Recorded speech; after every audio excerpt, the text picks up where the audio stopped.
ساتھ کروں گی.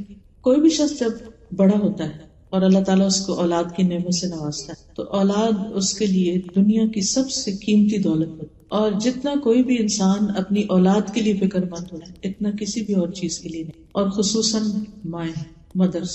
ایک عورت جب ماں بن جاتی ہے تو پھر ساری زندگی خواہ اس کے بچے خود پیرنٹس بن جائیں پھر بھی وہ اپنے بچوں کی فکر نہیں چھوڑتی، اور ماں کی یہ فکر قبر تک جاتے ہوئے رہتی. اس کے دل میں ہمیشہ بچوں کی خیرخواہی اور بچوں کی بھلائی کی سوچ ہوتی کہ کسی طرح میں انہیں کچھ بھی فائدہ پہنچا سکوں. خود بھوکے رہ کر، پیاسے رہ کر، تکلیف اٹھا کر، پریشانیاں اٹھا کر اپنے پر اپنے بچوں کو ترجیح دیتی. اللہ سبحانہ وتعالیٰ نے یہ محبت ہمارے دلوں میں فطری طور پر رکھ دی. لیکن والدین کی اصل محبت، سچی محبت، صحیح محبت اسی وقت ہو سکتی ہے جب وہ اپنے بچوں کو صرف اس دنیا میں نہیں آخرت میں بھی کامیاب دیکھیں، کیونکہ یہ دنیا تو ختم ہو جائے گی اور آخرت کی زندگی ہمیشہ ہمیشہ کی زندگی. لہٰذا ہم سب کو اس بات کی کوشش کرنی چاہیے کہ ہم جب بچوں کے فیوچر کا سوچیں تو وہ فیوچر صرف اس دنیا کا فیوچر نہ ہو بلکہ ان کی آخرت کا بھی ہو. کیونکہ اگر وہ دنیا میں کامیاب ترین انسان بھی ہوئے اور آخرت میں ناکام ہو گئے تو وہ کامیاب نہیں ہے. حقیقی کامیابی آخرت کی کامیابی ہے. ذالک هو الفوز العظیم، وہ ہے اصل عظیم الشان کامیابی. تو انشاءاللہ تربیت اولاد سے متعلق کچھ ٹپس میں آپ کو دوں گی، انشاءاللہ اللہ نے چاہا تو آپ کے لیے فائدہ مند ہوگی. سب سے پہلی بات تو یہ کہ اولاد اللہ سبحانہ وتعالیٰ کا عطیہ ہے، ایک تحفہ ہے ہم سب کے لیے، اور اللہ نے جس کو جو بھی دیا ہے بیٹا ہو یا بیٹی اس پر راضی رہنا چاہیے، کیونکہ یہ تقسیم بھی اللہ تعالیٰ کی ہے. جسے چاہتا ہے بیٹیاں دیتا ہے، جسے چاہتا ہے بیٹے دیتا ہے، جسے چاہتا ہے دونوں دیتا ہے، جسے چاہتا ہے کچھ بھی نہیں دیتا. اور وہ سب کچھ جاننے والا ہے، ہر چیز پر قادر ہے. یعنی اس کو زیادہ پتا ہے کہ کس کو مجھے کیا دینا چاہیے، کون کس کے قابل ہے. دوسری بات یہ کہ بچے ہمارے لیے ایک خوشی کا باعث ہوتے ہیں، اگرچہ ان کے ساتھ تکلیفیں بھی ہوتی ہیں، لیکن اللہ سبحانہ وتعالیٰ نے پیغمبروں کو جب اولاد کی خبر دی تو اس کو خوشخبری قرار دیا. مثلاً زکریا علیہ السلام نے جب دعا مانگی بچے کے لیے اور ساری زندگی مانگتے رہے، بڑھاپے میں جا کر اللہ نے ان کو اولاد دی تو فرمایا یا زکریا انا نبشرک بغلام اسمہ یحییٰ، اے زکریا ہم آپ کو ایسے لڑکے کی خوشخبری دیتے ہیں جس کا نام یحییٰ ہوگا. تو یہ صرف خبر نہیں ہوتی بلکہ خوشخبری ہوتی ہے. اسی طرح ابراہیم علیہ السلام کو جب خوشخبری ملی اسحاق علیہ السلام کی پیدائش کی تو اس وقت بھی اللہ سبحانہ وتعالیٰ فرماتے فبشرناہ باسحاق، تو ہم نے اس کو اسحاق کی بشارت دی، یعنی خوشخبری دی. نبی صلی اللہ علیہ وسلم بچوں سے بہت محبت کرتے تھے. حضرت حسن اور حسین جو ان کے نواسے تھے ان کو آپ فرماتے کہ یہ دنیا میں میرے پھول ہیں، یہ دنیا میں میرے دو پھول ہیں، یعنی انہیں پھولوں سے تشبیہ دیتے. جس طرح پھولوں کی کیئر کی جاتی ہے اور پھولوں کو دیکھ کر انسان خوش ہوتا ہے، ایسے ہی وہ بچوں کو دیکھ کر خوش ہوتے تھے. اور یہ حقیقت ہے کہ بچے ہماری آنکھوں کی ٹھنڈک ہوتے ہیں. اسی لیے ہمیں دعا سکھائی گئی ہے کہ ہم یوں مانگے ربنا ہب لنا من ازواجنا وذریاتنا قرۃ اعین وجعلنا للمتقین اماما. اے اللہ ہمیں ہمارے ازواج اور ہماری اولاد سے آنکھوں کی ٹھنڈک عطا کر، یعنی ہم انہیں دیکھیں تو خوش ہو جائیں اور ہمیں متقین کا امام بنے. اسی طرح آپ صلی اللہ علیہ وسلم نے فرمایا کہ تمہاری اولاد تمہاری بہترین کمائی ہے. یعنی انسان اپنی زندگی میں جو کچھ بھی کماتا ہے، ارن کرتا ہے، اس میں سب سے بہترین چیز ٹاپ پہ جو ہے وہ اس کے بچے ہیں، اولاد ہے. کیونکہ اولاد انسان کے لیے دنیا میں بھی راحت، مدد، خوشی کا باعث ہوتی ہے اور آخرت کے درجات میں بلندی کا بھی ذریعہ ہوتی. یعنی ایک انسان کے اپنے عمل ہوتے ہیں اور ایک اس کے بچوں کے اچھے کام اس کے نام اعمال میں، حسنات میں اضافہ کرتے ہیں اور وہ اس کے درجات کی بلندی کا ذریعہ بنتے ہیں. لیکن یاد رکھیے کہ جہاں اولاد ایک خوشخبری ہے، خوشی کا باعث ہے، وہاں اس کے ساتھ ساتھ ایک ذمہ داری بھی ہے، اور اس کے بارے میں ہم سے پوچھا بھی جائے گا. قیامت کے دن اللہ تعالیٰ اس کے بارے میں سوال کرے گا. ہم سے بہت سی اور باتیں پوچھی جائیں گی، ہماری جوانی کے بارے میں کہ وہ کس کام میں لگائی، ہماری علم کے بارے میں کہ اس پر عمل کتنا کیا، مال کہاں سے کمایا، کہاں خرچ کیا، اپنی زندگی کن کاموں میں لگائی. لیکن اس کے ساتھ ساتھ مسند احمد کی روایت میں آتا ہے کہ انسان سے اس کے اہل خانہ کے بارے میں بھی خصوصیت سے پوچھا جائے گا کہ اس نے اپنے گھر والوں کے ساتھ کیا معاملہ کیا اور ان کی کیسی تربیت کی. اور اس میں خصوصاً ماں کو ذمہ دار قرار دیا گیا، یعنی باپ سے بھی پوچھا جائے گا، لیکن باپ کی نسبت ماں زیادہ ذمہ دار ہے کیونکہ ماں کا درجہ بھی زیادہ ہے اور بچے کا زیادہ وقت ماں کے ساتھ ہی گزرتا ہے. اللہ سبحانہ وتعالیٰ نے ماں کو بنایا ہی ایسے ہے کہ وہ نسل انسانی کی تخلیق اور تربیت اور پرورش کا کام بہترین طریقے سے کر سکے. صحیح بخاری کی روایت میں آتا ہے عورت اپنے شوہر کے گھر اور اس کے بچے کی نگران ہے اور اس سے ان کے بارے میں پوچھا جائے گا. یعنی بعض اوقات ہسبینڈ وائف ایک دوسرے پہ ڈالتے رہتے ہیں, آپ ان کو سمجھائیں, آپ ان کو سمجھائیں, آپ ان کا خیال کریں, لیکن حقیقت یہ ہے کہ ہر ایک کا اپنا اپنا رول ہے اور اس میں ماں کی ذمہ داری زیادہ بتائی گئی ہے. اب آپ دیکھیے کہ بچوں کی تربیت کا آغاز انسان کے بچے کی پیدائش کے بعد سے نہیں, اس سے پہلے سے ہی ہو جاتا ہے, بلکہ شادی سے پہلے جب لڑکے یا لڑکی کا انتخاب کیا جاتا ہے اس وقت انسان صرف یہ نہ دیکھے کہ لڑکی خوبصورت ہے یا لڑکا بہت مالدار ہے یا دنیاوی اعتبار سے اسٹیٹس کیسا ہے, بلکہ یہ بھی دیکھے کہ یہ لڑکی یا لڑکا یعنی دونوں ایک دوسرے کو اس اعتبار سے بھی دیکھے. لڑکی یہ دیکھے کہ جس لڑکے کو میں پسند کر رہی ہوں یہ میرے بچوں کا باپ ہوگا تو یہ کیسا باپ ہوگا, اور لڑکا یہ بھی ضرور دیکھے کہ یہ لڑکی کل میرے بچوں کی ماں ہوگی تو یہ کیسی ماں ثابت ہوگی, کیا یہ ایک اچھی نسل کو پروان چڑھائے گی, کیونکہ جس لڑکی کو ہم اپنے گھر میں لا رہے ہیں اس کے اندر یہ کوالٹی تو ہونی چاہیے کہ وہ گھر بنانے والی ہو, اور گھر صرف ان دیواروں سے نہیں بنتا یا فرنیچر سے نہیں بنتا, گھر انسانوں سے بنتا ہے کہ انسانوں کی تربیت کیسی ہوگی. رسول اللہ صلی اللہ علیہ وسلم نے فرمایا دنیا فائدہ اٹھانے کی چیز ہے اور دنیا کی بہترین متاع نیک عورت ہے. اور پھر اسی طرح ابو ہریرہ کہتے ہیں کہ رسول اللہ صلی اللہ علیہ وسلم نے فرمایا جب ایسا شخص تمہارے پاس نکاح کا پیغام بھیجے جس کے دین اور اخلاق سے تم مطمئن ہو تو اس سے اپنی بیٹی کا نکاح کر دو.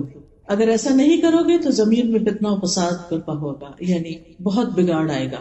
تو دیکھنے کی چیز, باقی چیزیں بھی ٹھیک ہے انسان دیکھے تاکہ ایک دوسرے کے ساتھ ایک کمپیٹیبلٹی ہو اور گزارا بہتر طور پر ہو, لیکن خاص طور پر دین کے بارے میں ضرور دیکھنا چاہیے. اور دین میں بھی ایسا نہیں کہ ہر شخص شیخ بن جائے گا اور پھر وہی دیندار ہوتا ہے اور باقی لوگ دیندار نہیں ہوتے.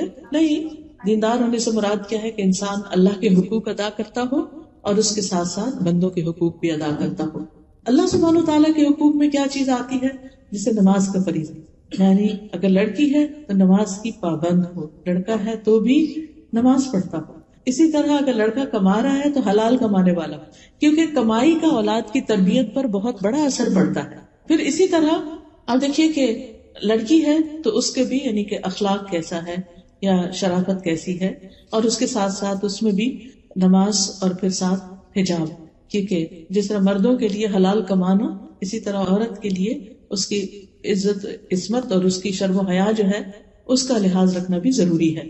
پھر اسی طرح یہ ہے کہ تربیت کے جب باری آتی ہے, یعنی شادی ہو گئی, آپس میں ایک دوسرے کے ساتھ اچھا سلوک ہے, حقوق العباد کی ادائیگی ہے, تو بچوں پر سب سے بڑی چیز جو اثر کرتی ہے وہ ماں باپ کا عمل ہوتا ہے, ان کا آپس کا اچھا سلوک اور تعلق ہوتا ہے. جس گھر میں ہسبینڈ وائف ایک دوسرے کو رسپیکٹ دیتے ہیں, ایک دوسرے سے محبت کرتے ہیں, ایک دوسرے کے ساتھ اچھے طریقے سے کمیونیکیٹ کرتے ہیں, اس گھر میں بچے ایک سکون کی فضا میں سانس لیتے ہیں. اور پھر ماں باپ سے بہت سی چیزیں بن کہے سیکھتے ہیں. یعنی انسان صرف کسی لیکچر سے تربیت نہیں حاصل کرتا, بلکہ عمل کی تربیت, عملی نمونہ ہونا, رول ماڈلنگ جو ہے وہ بہت اہم ہوتی ہے تربیت میں. اگر ہم چاہتے ہیں کہ ہمارے بچے نیک ہوں تو یہ ہمارے کہنے سے نہیں ہوگا, صرف ہمارے تھنکنگ سے نہیں ہوگا, بلکہ اس کے لیے ضروری ہے کہ ہم ان کے سامنے وہ اچھا نمونہ پیش کریں,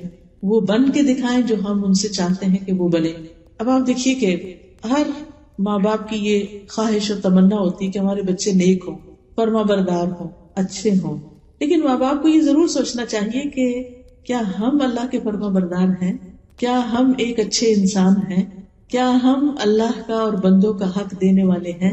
اگر ہم خود نہیں کر رہے تو بچوں سے کس چیز کی ہم توقع کر سکتے. پھر اسی طرح آپ دیکھیے کہ اگر ہم چاہتے ہیں کہ ہمارے بچے آئندہ دین کے لیے قربانی کرنے والے ہوں تو ہمیں یہ دیکھنا ہوگا کہ ہم خود کیا قربانیاں کر رہے ہیں, ہم خود اپنے دین کے لیے کیا محنت کر رہے ہیں. اگر ہماری زندگی میں غفلت ہے تو وہ خود بخود بچوں میں ٹرانسفر ہوگی, وہ بھی اس کو ایزی لیں گے. اگر ہم خود وقت پہ نماز نہیں پڑھ رہے تو بچے کیوں پڑھیں گے. چاہے آپ کتنا بھی چلا کے ان کو کہیں کہ اٹھو نماز پڑھو، لیکن آپ نے خود تو پڑھی نہیں، وہ تو آپ سے پلٹ کے پوچھیں کہ آپ نے پڑھ لی، اور نہ بھی کہیں تو وہ دیکھ رہے ہیں کہ اذان ہوئی ہے، وقت ہوا ہے، اور کسی کو بھی فکر نہیں ہے، پرواہ نہیں ہے، کوئی بھی اٹھ کے نماز نہیں پڑھا تو وہ کیوں پڑھیں گے، چاہے انہوں نے کتنا ہی اچھا لیکچر سن رکھا ہو۔ حضرت عائشہ کہتی ہیں جب سے میں نے ہوش سنبھالا میں نے یہی دیکھا کہ میرے والدین اسلام پر ہیں، یعنی اسلام کی حالت میں میں نے ان کو اپنی تربیت کرتے ہوئے دیکھا۔ پھر اسی طرح بعض روایات میں یہ بھی آتا ہے کہ جو ہمارے اسلاف تھے یا نیک لوگ تھے وہ اپنے بچوں کی تربیت کے لیے اللہ کی عبادت میں زیادہ وقت لگاتے تھے، یہ سوچ کر کہ اس کا اثر ہمارے بچوں پر پڑے، ہماری اولاد پر پڑے۔ کسی نے کیا خوب کہا کہ جب بھی میں کسی سلجھے ہوئے نوجوان کو دیکھتا ہوں تو مجھے یقین ہو جاتا ہے کہ ضرور اس کا باپ صالح اور نیک آدمی تھا، جس کا عکس یا ریفلیکشن اس میں نظر آ رہا، کیونکہ قرآن مجید میں اللہ تعالیٰ فرماتے ہیں، سورۃ الکہف ہر جمعے کو پڑھی جاتی ہے، آج بھی آپ نے پڑھی ہوگی، کان ابوہما صالحا، وہ دو بچے جن کا خزانہ زمین میں دفن تھا اور اس کے اوپر دیوار تھی، جب وہ گر گئی تو خضر علیہ السلام نے اس کو بنایا، اور اس کی وجہ یہ بتائی کہ ان کا باپ نیک آدمی تھا، وہ فوت ہو گیا، تو اللہ تعالیٰ یہ چاہتا تھا کہ ان بچوں کا خزانہ محفوظ رہے، اس لیے میں نے یہ دیوار بنا دی۔ خود فوت ہو چکا ہے وہ نیک آدمی، اور اس کے بچے یتیم ہیں، اپنے آپ کو پوری طرح لک آفٹر نہیں کر سکتے، لیکن اللہ سبحانہ تعالیٰ ان کے فیوچر اور ان کے مال کی اور ان کے انٹرسٹ کی حفاظت کس طرح کرتے ہیں؟ اس غیبی مدد کے ذریعے ان کی دیوار بنوا دی جاتی کہ جب یہ اپنی جوانی کو پہنچے تو پھر اس مال کو استعمال کر سکے، کیونکہ نیک آدمی کو اس کی نیکی کا فائدہ اس کی اولاد کی نیکی کی شکل میں نظر آنے لگتا ہے دنیا میں، یہ دنیا میں جلد ملنے والی خوشخبری ہوتی ہے۔ اسی طرح ایک مشہور سپیکر ہیں ڈاکٹر نبیل، وہ کہتے ہیں مجھے جب نوافل کی ادائیگی میں سستی اور کاہلی ہونے لگتی ہے تو مجھے میرے بیٹے اور دنیا کی پریشانیاں یاد آتی کہ کہیں نفلوں کی ادائیگی میں میری سستی اور کاہلی میری اولاد کی پریشانیوں کا سبب نہ بن جائے، کیونکہ انسان جب نفل پڑھتا ہے، تہجد پڑھتا ہے، تو پھر اپنی اولاد کے لیے دعائیں کرتا ہے، اور اگر کوئی نماز ہی نہیں پڑھتا یا تہجد ہی نہیں پڑھتا تو دعا کس وقت کرے گا؟ وہ تو دعا کرتے ہوئے بھی شرمائے گا۔ تو وہ کہتے ہیں کہ یعنی جب مجھے تھوڑی سستی آنے لگے تو مجھے اپنے بچے یاد آنے لگتے ہیں کہ میں نے ان کی خاطر اٹھنا ہے اور دعائیں کرنی ہے ان کے لیے، تو یہ چیز ان کو عبادت میں اور زیادہ آگے بڑھاتی۔ اور ایک جنرل اصول کے طور پر آپ دیکھیے، ایک کامن سینس کی بات ہے کہ اگر ہم اللہ کی اطاعت نہیں کرتے، فرما برداری نہیں کرتے، ہم اللہ کے اوبیڈینٹ نہیں ہیں، تو ہم کیسے توقع کر سکتے ہیں کہ ہمارے بچے ہمارے اوبیڈینٹ ہو جائیں؟ ہمارا احسان اپنے بچوں پر زیادہ ہے یا اللہ کا احسان ہم پر زیادہ ہے؟ ہم نے تو اپنے بچوں کو وہ کچھ نہیں دیا جو ہمیں ہمارے رب نے دیا، لیکن ہم وہ سب کچھ پا کر اپنے رب کے لیے اس طرح اطاعت گزار نہیں ہوتے، اس طرح اس کے آگے نہیں جھکتے، جس طرح ہم اپنے بچوں سے چاہتے ہیں کہ ان کے لیے تھوڑا بہت بھی کر کے وہ ہمارے خاموش غلام ہو جائیں، جو ہم کہیں بس وہ کریں، اور اگر وہ تھوڑی بھی اپنی مرضی کرنے لگتا ہے تو ہم ناراض ہونے لگتے ہیں۔ ڈاکٹر نبیل یہ بھی کہتے ہیں کہ میرا ایک دوست تھا کویت میں، ایک بہت اچھے منصب پر تھا، یعنی کہ بہت ہائی پوسٹ پر تھا، لیکن وہ ہر روز چند گھنٹے والنٹیئر کرتا تھا، فلاحی کاموں میں لگاتا تھا۔ تو میں نے اس سے کہا کہ دیکھو اگر تم جو جاب کر رہے ہو اسی میں تھوڑے گھنٹے اور لگاؤ اور محنت کرو تو تمہیں اور زیادہ آگے تم جا سکتے ہو، تو تم اپنا کچھ ٹائم جو ہے وہ والنٹیئر کرنے میں گزار دیتے ہو۔ تو کہنے لگا کہ میں 6 بچوں کا باپ ہوں جن میں سے اکثریت میرے بیٹوں کی ہے، یعنی بوائز ہیں، مجھے ڈر ہے کہ وہ بے راہ روی کا شکار نہ ہو جائیں۔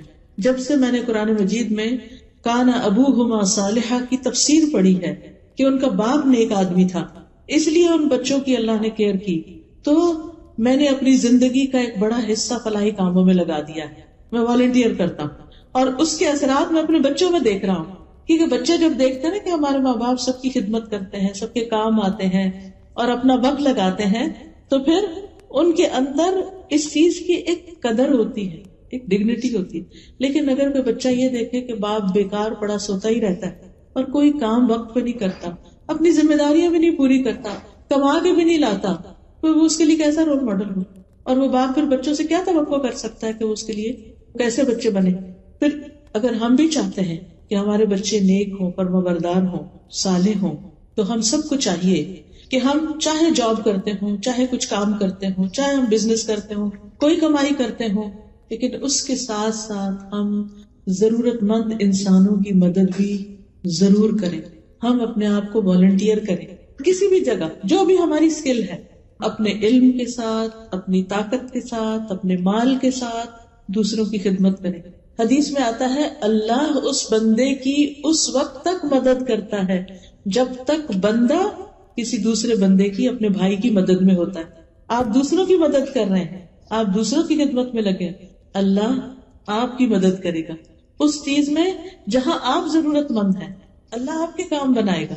اور میرے استاد ہمیشہ کہتے تھے کہ اگر بچہ کھانا نہ کھائے تو غریب کے بچے کو کھلاؤ، کسی یتیم کی پرورش شروع کر دو. اگر تمہارا بچہ نہیں پڑھتا تو کسی اور کے بچے کو پڑھاؤ. اس خدمت کے بدلے اللہ تمہارے بچے کو بھی اس راہ پہ لے آئے گا.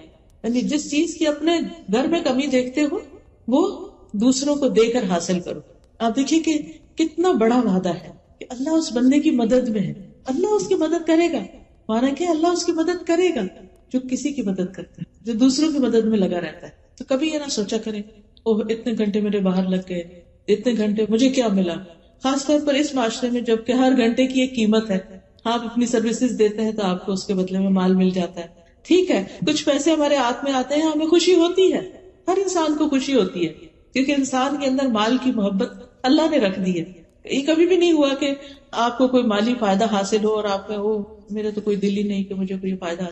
ہمارے پیرنٹس ہمیں دیں، ہم ہسبینڈ دیں، ہم خود کمائیں، کچھ بھی ہو ہمیں ہمیشہ اچھا لگتا ہے. اور پھر آپ دیکھیے کہ اس مال کی اپنی ایک ویلیو اور اس سے ایک خوشی ملتی ہے. لیکن جب آپ کسی کے کام آتے ہیں اور وہ آپ کو دعا دیتا ہے اس وقت کیسی خوشی ہوتی ہے.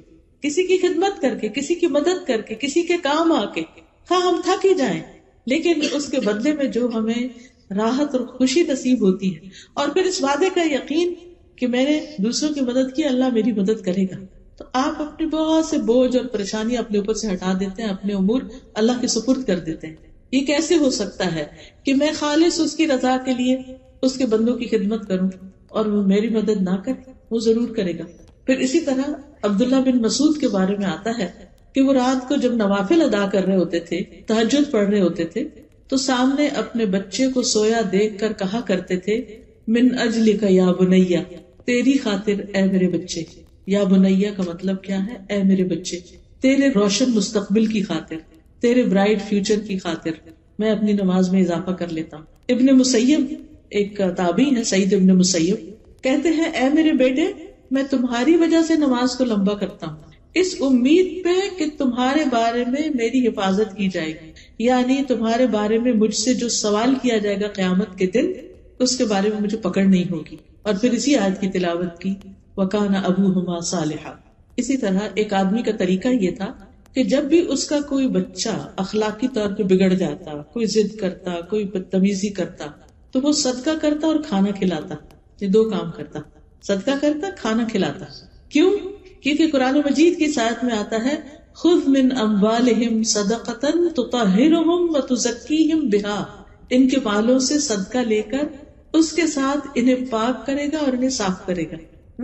یعنی تم انہیں پاک کرو گے، صاف کرو گے ان کے مالوں میں سے صدقہ لے کے. تو گویا مال میں سے صدقہ نکالنا اور اسی طرح خاص طور پر کھانا کھلانا یہ کس نیکی میں سے ہے کہ جس کی وجہ سے انسان کا اپنا بھی تزکیہ ہوتا ہے اور اولاد بھی سدھرتی ہے، نیک بنتی ہے.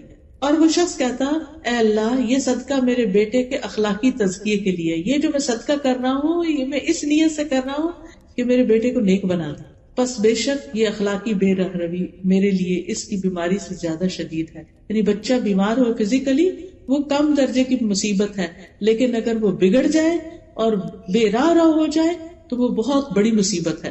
پھر اسی طرح ایک اور آدمی کا واقعہ یہ ملتا ہے کہ اس کے پاس اتنا نہیں تھا جس سے وہ بہت زیادہ مالی صدقہ کر سکے، وہ بس اتنا ہی کماتا تھا جس سے اس کی اپنی گزران ہوتی تھی، اس کے پاس دینے کے لیے زیادہ نہیں ہوتا تھا. تو جب اس کا بیٹا اس کے ساتھ بدتمیزی کرتا یا اس کی بات نہیں مانتا تھا تو وہ رات کو قیام کرتے ہوئے سورۃ البقرہ پڑھتا تھا، یعنی رات کے تہجد میں سورۃ البقرہ پڑھتا اور کہتا اے اللہ یہ میرا صدقہ ہے، میرے پاس مال نہیں ہے لیکن یہ میرا صدقہ ہے، اسے تو میرے لیے قبول کر لے، یعنی مجھ سے قبول کر لے اور میرے لیے اس بیٹے کی اصلاح کر دے. تو کیونکہ نیک اعمال جو ہوتے ہیں یہ وسیلہ بنتے ہیں دعاؤں کی قبولیت کا. ہم نیک لوگوں کو وسیلہ بناتے ہیں، ان کی نیکی تو ان کے ساتھ ہے. ہمیں جس وسیلے کا حکم دیا گیا ہے وہ نیک اعمال ہے کہ ہم صدقہ کریں، نماز پڑھیں، دعا کریں اور اس سے اللہ سے مدد مانگیں. اسی طرح ہمیں یہ یاد رکھنا چاہیے کہ ہم اپنے بچوں کی اصلاح کس طرح کریں، اس نیت کے ساتھ اللہ کی عبادت کر کے کہ یہ بچے سدھر جائیں. اور یاد رکھیں کہ ہمارے ہاتھ میں کوئی طاقت نہیں کہ ہم اپنے بچوں کو نیک بنا سکیں جب تک اللہ کی مدد نہ ہو. وہی مدد کرنے والا ہے. پھر اسی طرح اللہ کا تقوی اختیار کرنا، اللہ سے ڈرنا. پھر بچوں کو اپنے ساتھ مختلف کاموں میں، پروجیکٹس میں، والنٹیئرنگ میں شریک کرنا، ان کو ساتھ لے کے جانا.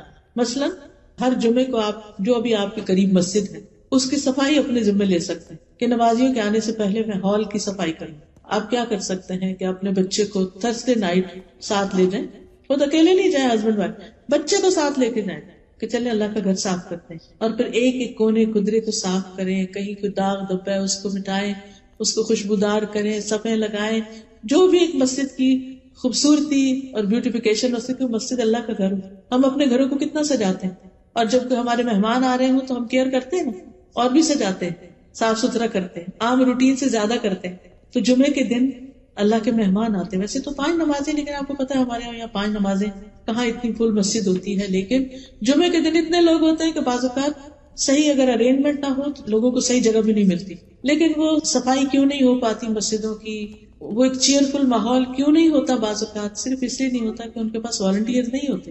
تو آپ ان سے بات کر کے کہ آپ مجھے یہ خدمت دیتے. آپ کو معلوم ہے کہ الحمدللہ جیسے الہدا میں ویکینڈ میں کلاس ہوتی ہے، ابھی نئی سورۃ البقرہ شروع ہوئی ہے، اور ماشاءاللہ اس میں 400-500 لوگ ہیں، اور ہر ہفتے ان کے لیے بینچز لگانا اور چیئرز لگانا اور ہال کی سیٹنگ ٹھیک ٹھاک کام ہے. آپ کو معلوم ہے کہ کچھ سسٹرز ہیں، 2 سسٹرز، وہ پچھلے 5 سال یہ خدمت کرتی رہی ہیں.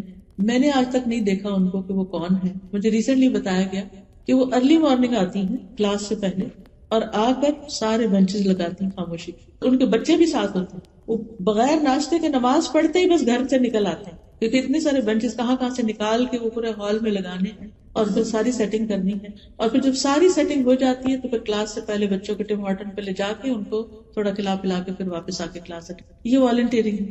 اور وہ بچے مسلسل دیکھ رہے ہیں کہ ہر ہفتے ہماری ماں اور ان کی دوست مل کے مسجد ٹھیک کرتے ہیں. کیا ماں کی یہ نیکی بچوں میں ٹرانسفر نہیں ہوگی؟ کیا انہیں یہ طریقہ نہیں آئے گا؟ آپ بھی کہیں نہ کہیں کوئی اسلامک سینٹر ہو، کوئی جگہ، اس کو اپنا سمجھیں اور اس میں والنٹیئر کریں. آپ کو معلوم ہے کہ اوور آل جو ہے عموماً مساجد کے ریسورسز اتنے زیادہ نہیں ہوتے کہ ہر چیز پروفیشنل طریقے سے کرا سکتے، لیکن کچھ لوگ ہوتے ہیں کہ وہ یہ کام کر سکتے ہیں. مجھے اچھی طرح یاد ہے جب میری بیٹی کا رشتہ ہونا تھا، تو جب رشتہ آیا چھوٹی بیٹی کا، تو میں نے پتا کیا کہ لڑکا کیا کیا کرتا ہے، اس کی کیا عادات ہیں، کیا کیا اس کے کام ہیں. تو مجھے پتا چلا کہ وہ فلاں مسجد میں جمعے کے دن جمعرات کی رات کو وہاں کے ٹوائلٹ صاف کرتا ہے. تو اس سے کیا پتا چلتا ہے کہ ایک انسان ہمبل ہے، اس کے دل میں دین کی خدمت کا جذبہ. اور دین کی خدمت کے لیے ضروری نہیں کہ کوئی بہت بڑا ہائی فائی کام کیا جائے. مسجد کا ٹوائلٹ صاف کرنا ہم کیوں کریں؟ کلینر کیوں نہیں رکھ لیتے؟ بعض اوقات چھوٹے سیٹ اپ ہوتے ہیں، وہ نہیں رکھ سکتے یہ سب کچھ. بعض اوقات اتنی ڈونیشن بھی نہیں ہوتی، اور اگر ہو بھی تو جو کام ہم کریں گے وہ کلینر تھوڑی کر سکتے. تو اگر young boys, university going boys آپ کے ہیں، ساتھ لگائیں اور انہیں کہ چلیں کام کریں. اس بہانے مسجد میں جا کے ایک نماز ہی پڑھ لیں. اگر انہیں آپ کہیں گے نا کہ آؤ نماز پڑھنے چلے، تو ہو سکتا ہے نہیں پڑھنے جائیں. لیکن اگر آپ کہیں کہ چلو اور کچھ ہوبر لگاتے ہیں چلتے. آپ کو معلوم ہے کہ یہ کام معمولی کام نہیں. یہ کام کس نے کیا تھا؟ ابراہیم علیہ السلام نے، اسماعیل علیہ السلام نے. اللہ سبحانہ وتعالیٰ نے قرآن مجید میں سورۃ البقرہ میں اس کا ذکر کیا 127 آیت پہلے پارے میں. وَإِذْ يَرْفَعُ إِبْرَاهِيمُ الْقَوَاعِدَ مِنَ الْبَيْتِ وَإِسْمَاعِيلُ رَبَّنَا تَقَبَّلْ مِنَّا إِنَّكَ أَنْتَ السَّمِيعُ الْعَلِيمُ. اور جب ابراہیم اور اسماعیل بیت اللہ کی بنیادیں اٹھا رہے تھے، باپ نے بیٹے کو ساتھ لگایا اور تعمیر کی، تو انہوں نے دعا کیا ہمارے رب ہم سے یہ قبول کر لے، بے شک تو سب کی سننے والا اور جاننے والا ہے. پھر اللہ تعالیٰ نے دونوں کو حکم دیا کہ انطہر بیتی للطائفین والعاکفین والرکع السجود، میرے اس گھر کو صاف کرو طواف کرنے والوں کے لیے، سجدہ کرنے والوں کے لیے، رکوع کرنے والوں کے لیے، اعتکاف بیٹھنے والوں کے لیے. پیغمبر ہیں دونوں، پیغمبر دوسرے چھوٹے تو بعد میں بنے، لیکن پیغمبر ہیں، بہت معزز ہیں، لیکن وہ اللہ کا گھر تعمیر بھی کرتے ہیں اور اس کی صفائی بھی کرتے ہیں. یہ کوئی معمولی کام نہیں. یاد کیجئے اس عورت کا واقعہ جو بخاری کی روایت میں آتا ہے کہ جو مسجد میں صفائی کرتی تھی، ایک دن نظر نہیں آئی تو نبی صلی اللہ علیہ وسلم نے اس کے بارے میں پوچھا کہ وہ کہاں ہے. پتہ چلا کہ وہ تو اچانک بیمار ہوئی اور فوت بھی ہو گئی.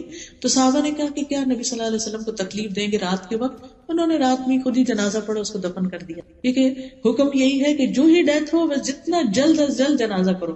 خیر، آپ نے پوچھا کہ اس کی قبر کہاں ہے، آپ اس کی قبر پہ گئے، لوگوں کو ساتھ لے کر گئے اور وہاں دوبارہ جنازہ پڑھا اس کو، خود اس کے لیے دعا. اب آپ دیکھیے کہ یہ سعادت کس کو ملتی ہے کہ اللہ کے رسول صلی اللہ علیہ وسلم ایک ایسی خاتون جس کا نہ کوئی آگے ہے نہ پیچھے ہے، مسجد میں ہی رہتی ہے، مسجد کی صفائی کرتی ہے، اس کا جنازہ پڑھ رہے ہیں. وہ معمولی اعزاز ہے؟ اللہ کی نگاہ میں اس کی اہمیت کیا بڑی.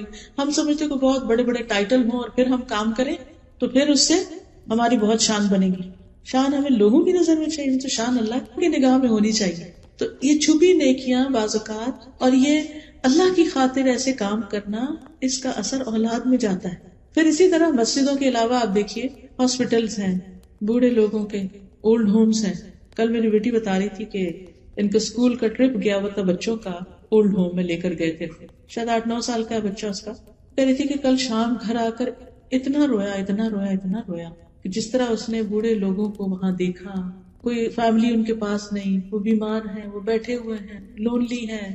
تو وہ سین تو مجھ سے پوچھ رہی تھی کہ میں اب اس کو کس طرح کمفرٹیبل کروں، کیا بتاؤں اس کو. ہمارے بچے یہ سب چیزیں تو دیکھتے نہیں، نہ جنازہ دیکھتے ہیں، نہ قبرستان دیکھتے ہیں، نہ اولڈ ہوم دیکھتے ہیں. دل کس چیز سے نرم ہو؟ وہ اپنی آخرت کے بارے میں کیوں سوچے؟ وہ تو دنیا ہی دنیا ان کے سامنے. ہم انہیں لے جاتے ہیں، کبھی کہیں کھانا کھلانے لے جاتے ہیں، کبھی کسی ٹوائز کی شاپ پر لے جاتے ہیں. ہم سمجھتے ہیں یہ ہم بچوں کی بہت بڑی خدمت کر رہے ہیں اور اس سے ہمارے بچے ہم سے بہت خوش ہو جائیں گے اور ہمارے بڑے فرما بردار ہوں گے. نتیجہ کیا ہے؟ جتنی ہم ان کو عیش کروا رہے ہیں، جتنی ہم ان کی ہر خواہش پوری کرتے چلے جا رہے ہیں، اتنا ہی وہ مزید بگڑتے چلے جا رہے ہیں. کسی بات پہ خوش ہوتے ہی نہیں، کیونکہ وہ ایک چیز وہ اب ان کی نگاہ سے اتر گیا، اب ان کو اس سے بڑی انٹرٹینمنٹ چاہیے، اس سے بڑی انٹرٹینمنٹ چاہیے. تو پھر وہ زندگی کی جو حقائق ہیں اور زندگی کی جو مشکلات ان کو فیس کرنا نہیں آتا. مومن آخرت پر یقین رکھتے ہوئے اپنی زندگی گزارتا ہے. ہمیں خود بھی اپنے لیے اور اپنی نسلوں کے لیے، اپنی تربیت اور تزکیہ کے لیے بھی اور اپنے بچوں کی تربیت کے لیے بھی ان سب جگہوں پر والنٹیئر کرنے کی ضرورت ہے. پھر اسی طرح اور بھی آپ دیکھ سکتے، آپ کے نیبرہڈ میں کوئی بزرگ خاتون ہو سکتی ہے، کوئی بیمار ہو سکتا ہے، کسی کو کسی اور چیز کی، نئے امیگرینٹس کو مختلف چیزوں کے لیے ضرورت ہو سکتی ہے. آپ دیکھیے کہ آپ کہاں کس کی کیسے مدد کر سکتے ہیں. آپ کی سرزمین تو وہ ہے جس نے بہت سارے سیرین ریفیوجیز کو ویلکم کیا ہے. ان کے بچے کیا پڑھ رہے ہیں، کیا نہیں پڑھ رہے، ان کے حالات کیا ہیں.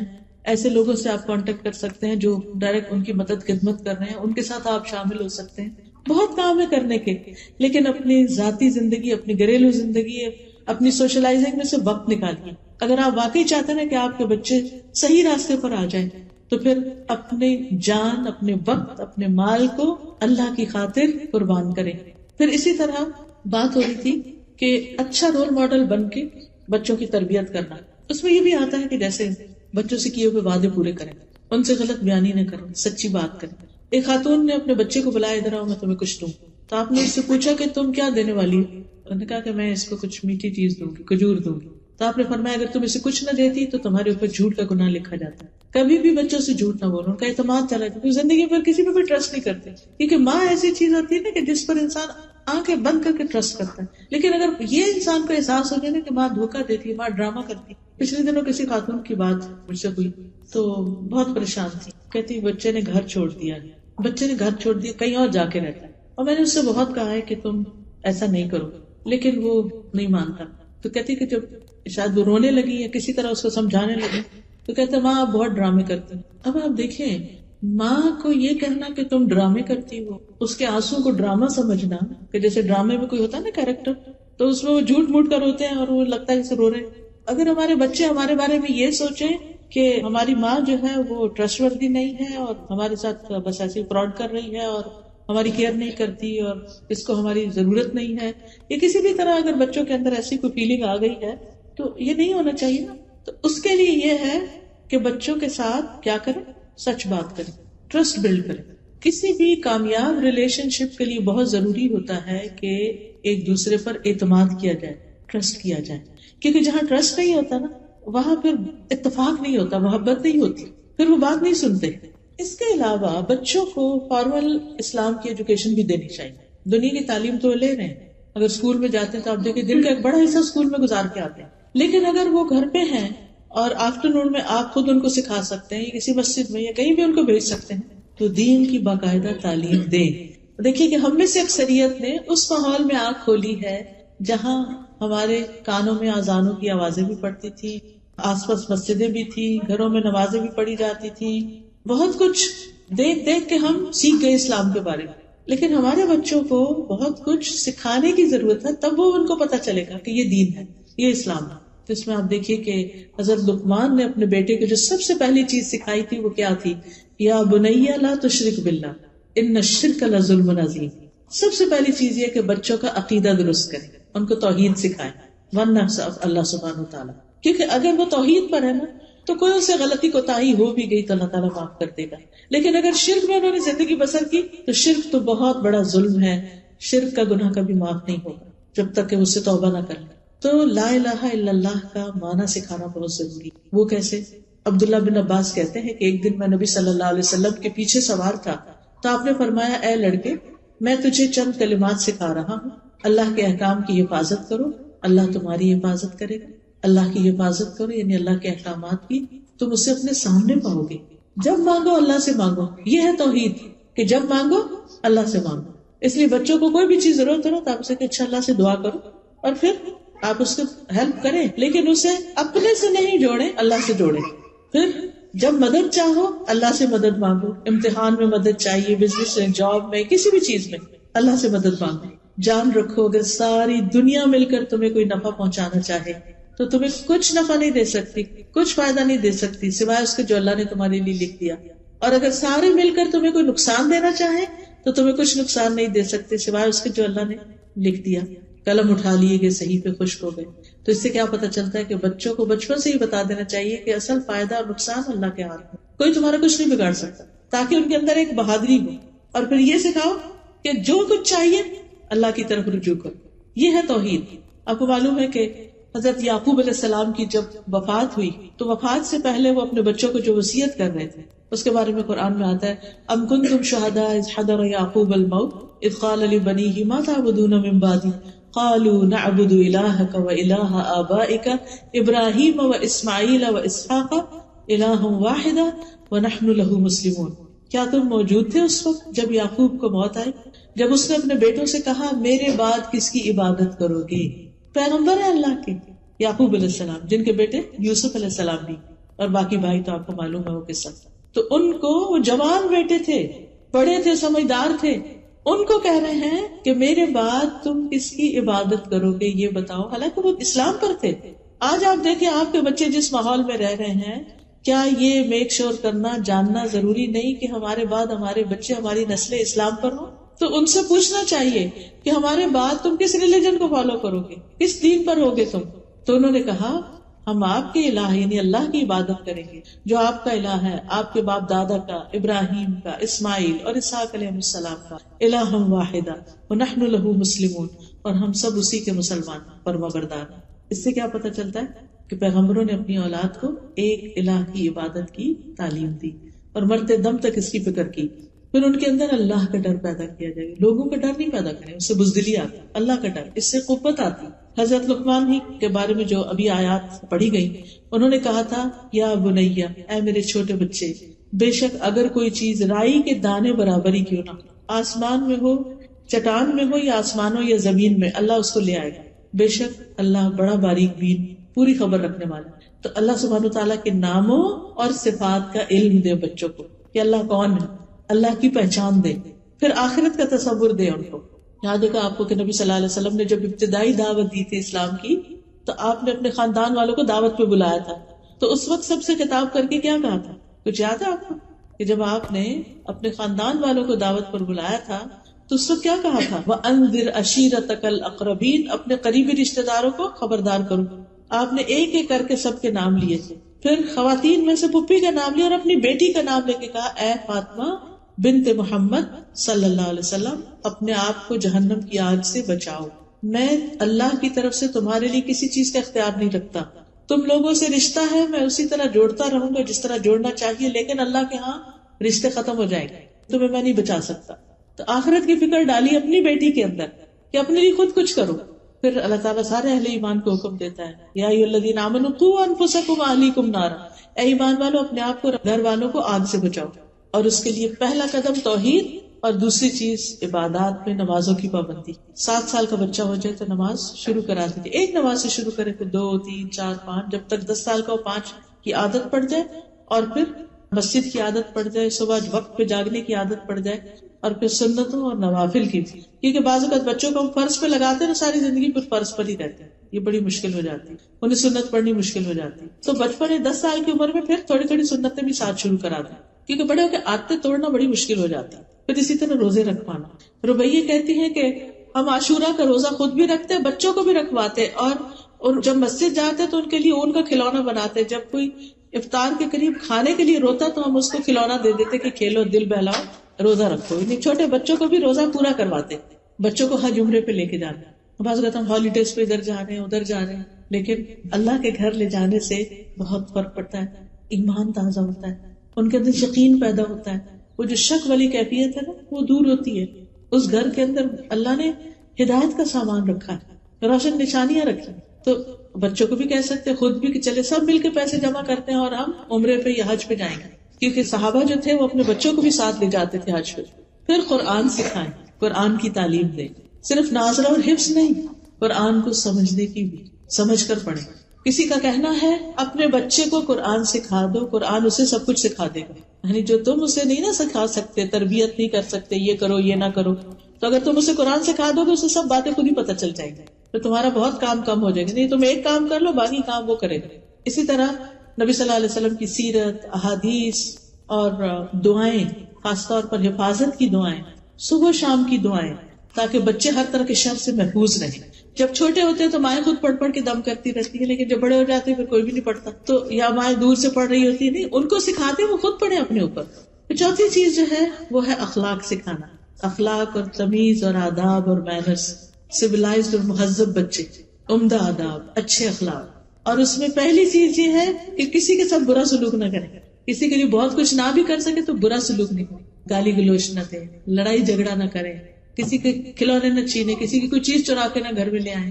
ہوتا ہے نا بعض اوقات بچے اسکول میں ان کو کسی کی چیز پسند آتی ہے, وہ کہتے لاؤ ادھر میں لے لوں, زبردستی بھی لے لیتے ہیں ایک دوسرے سے. ان کو کانسیپٹ ہی نہیں ہوتا چوری ووری کا, ان کو یہ ہوتا بس یہ چیز مجھے اچھی لگی ہے تو یہ تو مجھے ہی چاہیے. تو یہ بچپن سے ہی تمیز سکھانے کی کہ کسی کی چیز ہماری چیز نہیں ہے, ہم نہیں لے سکتے. حضرت لقمان کی نصیحتوں میں کیا ابھی سنا آپ نے, عربی میں چونکہ آیات تھی, انہوں نے کہا میرے چھوٹے بیٹے نماز قائم کرو, نیکی کا حکم دو, برائی سے منع کرو, اس مصیبت پر صبر کرو جو تمہیں پہنچی ہے. سبحان اللہ, چھوٹے بچے کو سکھایا جا رہا ہے کہ صبر کرو.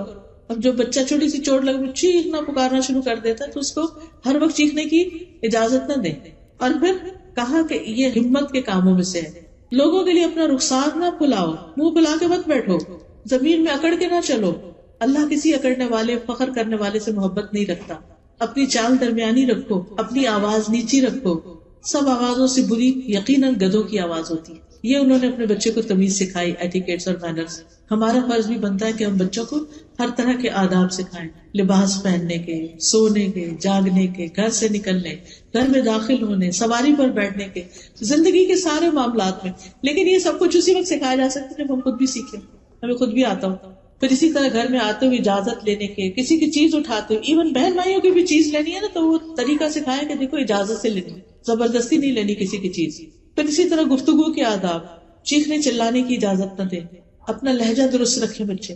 لیکن مشکل یہ ہے نا کہ اگر ہم مائیں خود چیخیں چلائیں گی تو پھر بچے کیسے سمجھیں گے. اس کے لیے آپ کو چھوٹی سی ٹپ دیتی ہوں. سورۃ لقمان کی یہی آیت جو ہے نا, وَاقْصِدْ فِي مَشْيِكَ وَاغْضُضْ مِنْ صَوْتِكَ إِنَّ أَنْكَرَ الْأَصْوَاتِ لَصَوْتُ الْحَمِيرِ. اس کو زبانی یاد کر اور دن میں کئی دفعہ پڑھ کہ اللہ کو یہ آواز ناپسند ہے جو ہم چیخ چلا کے بچوں کو بولتے ہیں نا, اللہ اسے گدھوں کی آواز سے تعبیر کرتا ہے. یہ نہیں کرنا, بار بار اپنے آپ کو ریمائنڈ کرنا. سورۃ لقمان کی آیت نمبر 19 ہے.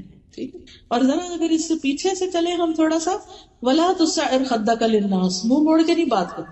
یہ نہیں کہ ہم کوکنگ کر رہے ہیں اور بچہ کو بات کر رہے ہیں تو ہم ایسے منہ کر رہے ہیں اور اپنا کام کر رہے ہیں. نہیں, اس کی طرف دیکھیں تاکہ وہ امپورٹنٹ فیل کرے اپنے آپ کہ میری ماں مجھے توجہ دیتی. یہ کسی کو اگنور کرنا جو ہے بہت انسلٹنگ ہوتا ہے. نبی صلی اللہ علیہ وسلم جس سے بات کرتے تو اس کی طرف توجہ فرماتے. پھر کیا, وَلَا تَمْشِ فِي الْأَرْضِ مَرَحًا, زمین پہ اکڑ کے نہ چلو. ان اللہ لا يحب كل مختال فخور, اللہ کو کوئی بھی خود پسند فخر کرنے والا پسند نہیں. وَاقْصِدْ فِي مَشْيِكَ وَاغْضُضْ مِنْ صَوْتِكَ إِنَّ أَنْكَرَ الْأَصْوَاتِ لَصَوْتُ الْحَمِيرِ. اپنی چال درمیانہ رکھو، اپنی آواز نیچی رکھو، بے شک سب آوازوں سے بری آواز گدھوں کی آواز ہے۔ اس کو بار بار پڑھیں، بار بار پڑھیں، پورا ہفتے کے لیے بس اس کو پریکٹس کرتے رہیں اور امیجنیشن میں لائیں کہ اس وقت میں کیسے لگ رہی ہوں۔ خود بخود آپ پھر ٹھیک ہوئیں گے، اپنے آپ کو خود دیکھیں۔ اب دیکھیں ہم شیشے میں دیکھتے ہیں یہ تو ٹھیک نہیں لگ رہا، نہیں یہ اسکارف ایسے نہیں، ایسا ہے، یہ تو سینٹر میں نہیں ہے، یہ تو صحیح نہیں، یہاں تو کچھ بل پڑ رہا ہے، اس کو بھی ٹھیک کرنے کی ضرورت ہے، قرآن بھی ٹھیک۔ میں نے دیکھا ہے بچیوں کو جیسے الوداع میں بھی وضو کرنے آتی اتنی دیر لگاتی ہے اسکارف ٹھیک ہو رہا ہے، ٹھیک ہو رہا ہے، ادھر سے دیکھتے ادھر سے دیکھتے ہیں۔ ٹھیک ہے ان کی عمر ہے، میں سمجھتی ہوں کہ سب سے امپورٹنٹ چیز ان کے لیے اسکارف ٹھیک کرنا۔ تو اس میں آپ دیکھیے کہ اگر ہم اتنے کانشیس ہیں صرف اسکارف کے بارے میں کہ ہم اس میں نیٹ کلین ٹائڈی لگے، تو پھر ہماری آوازیں اور ہمارا آنکھیں کھول کے چیخنا چلانا وہ کیا چیز ہے، اس میں بھی تو اچھے نہیں لگتے۔ اس وقت شیشے کے آگے جا کے چیخ کے دیکھیں، کبھی اکیلے میں پریکٹس کر کے دیکھیں ہماری شکل کیسے ہو جاتی ہے۔ تو یہ شکل اگر ہم ایک سے زیادہ دفعہ بچوں کو دن میں دکھا رہے ہیں تو اس سے بچنے کی ضرورت ہے۔ پھر اسی طرح رازوں کی حفاظت کرنا، اگر کوئی کہنا کہ مجھے فلانی بات کی میں نہیں بتاؤں گا، تو آپ اسے نہیں کہیں مجھے تو بتانی ہوگی، مجھے بتاؤ، چاہے آپ ماں پھر بھی انہوں نے کہا اچھا اگر ابا نے کہا نہیں بتانی ٹھیک ہے نہیں بتاؤ، تاکہ اس کو راز کی حفاظت کریں، کوئی امانت و حفاظت کرنی آئے، کوئی وعدہ کیا پورا کرنا آئے۔ پھر اسی طرح جب وہ بول رہے ہوں تو غلط لہجے اور بہت زیادہ سلینگ اور سویرنگ جو ہوتی ہے اس کی اجازت۔ مجھے یاد ہے کہ ہم چھوٹے ہوتے تھے، ہمارے والد نے اتنا ہمیں ڈرایا اس چیز پر، ایک گالی دی اگر تو ایک سانپ قبر میں ہوگا۔ اب پتہ نہیں اس کی کیا حقیقت تھی کیا نہیں، لیکن اتنا ڈر لگا کہ چپتے سے کہیں چپتے بھی گالی کسی کو نہیں دی، اتنا ڈرایا گالی سے کہ گالی تو منہ سے نکالنی ہی نہیں، زبان ناپاک ہو جاتی۔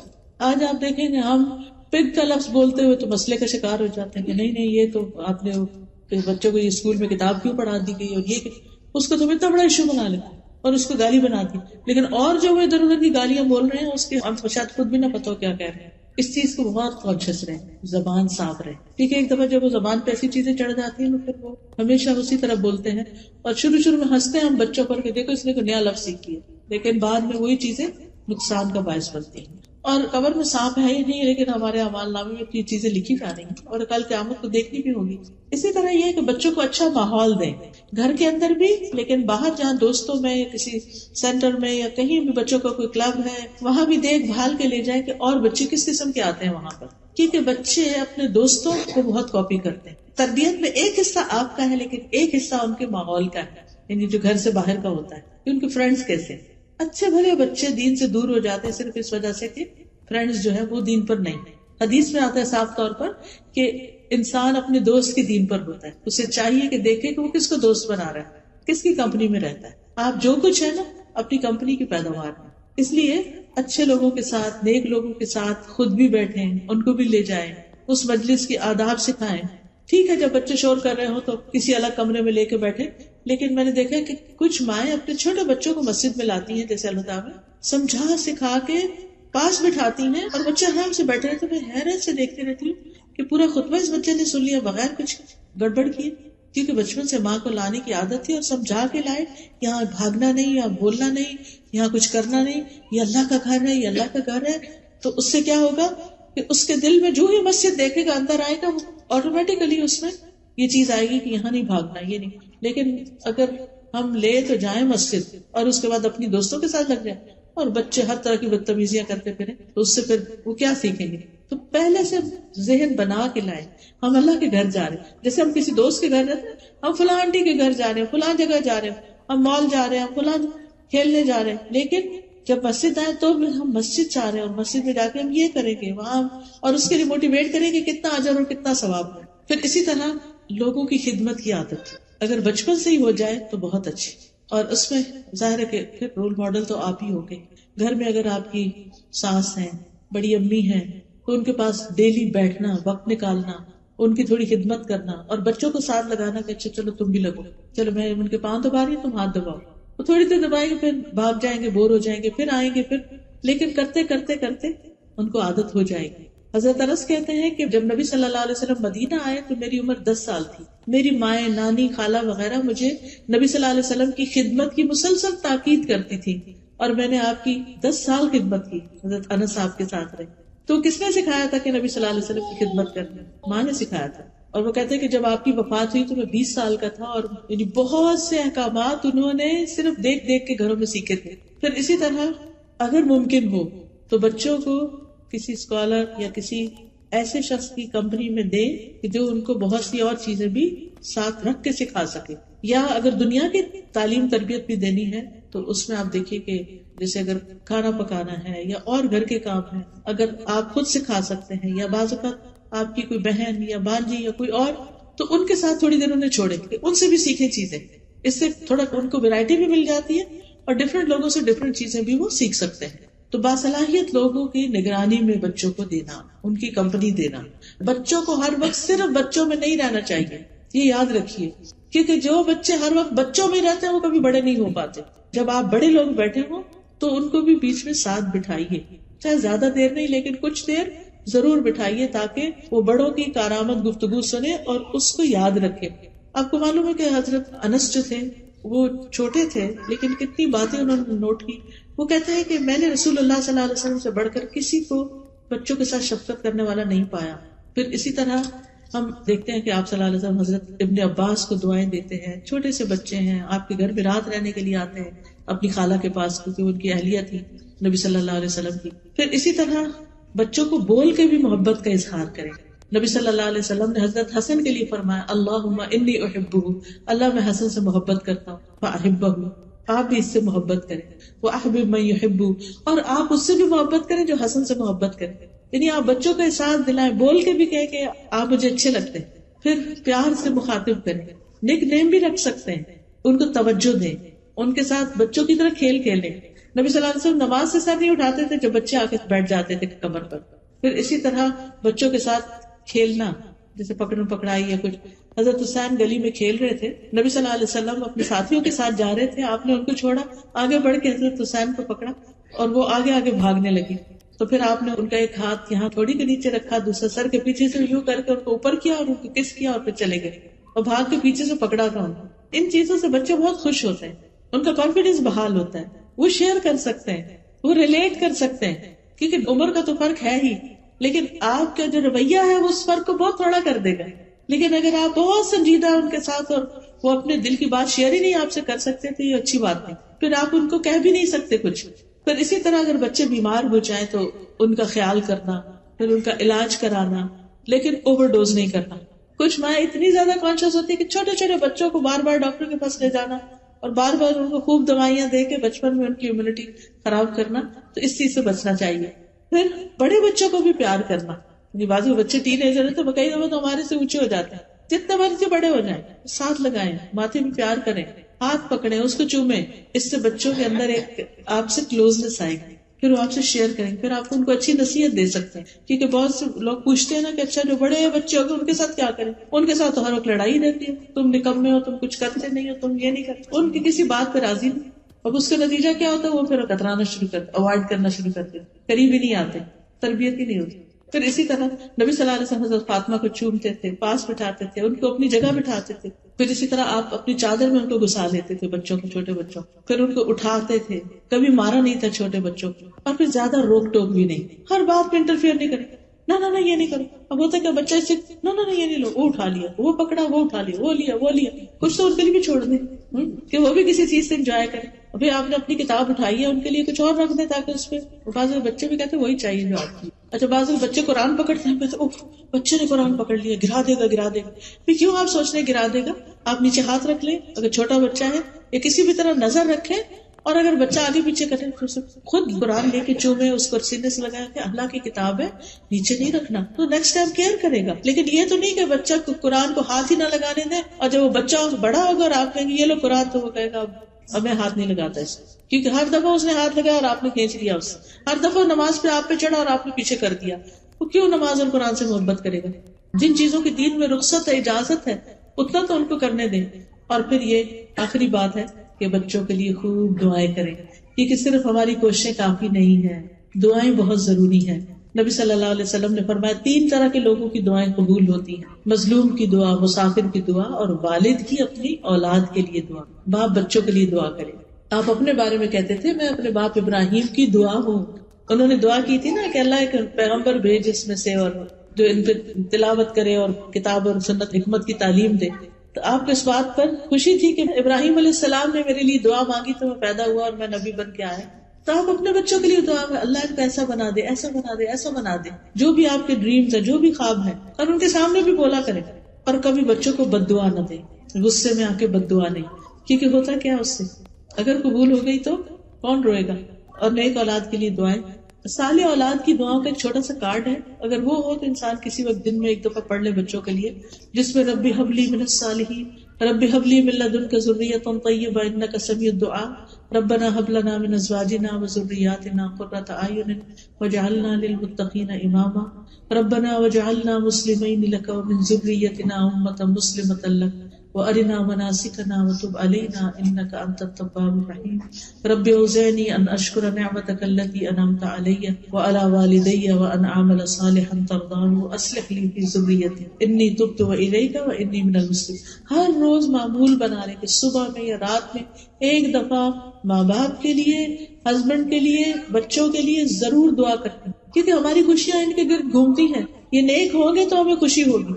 پھر رب اجعلنی مقیم الصلاۃ ومن ذریتی ربنا وتقبل دعا، پھر واجنبنی وبنی ان نعبد الاصنام، اور پھر اللہم انی اعوذ بک من جہر السوء ومن زوج تشیبنی قبل المشیب ومن ولد یقول علی ربا، اے اللہ میں تیری پناہ طلب کرتا ہوں برے پڑوسی سے، ایسی بیوی سے جو مجھے بڑھاپے سے پہلے بوڑھا کر دے، یا ایسے شوہر سے، اور ایسی اولاد سے جو میرا آقا بن بیٹھے، یعنی اولاد ہماری ہمیں کنٹرول کرنا شروع کر دے، ایسے مال سے جو میرے لیے عذاب بنے، ایسے چال باز دوست سے جس کی آنکھیں مجھے دیکھ رہی اور جس کا دل میری نگرانی کرتا، اگر وہ کوئی نیکی کی بات دیکھے تو اسے دبا دے، اور اگر برائی دیکھے تو لوگوں کو پھیلا دے اسے.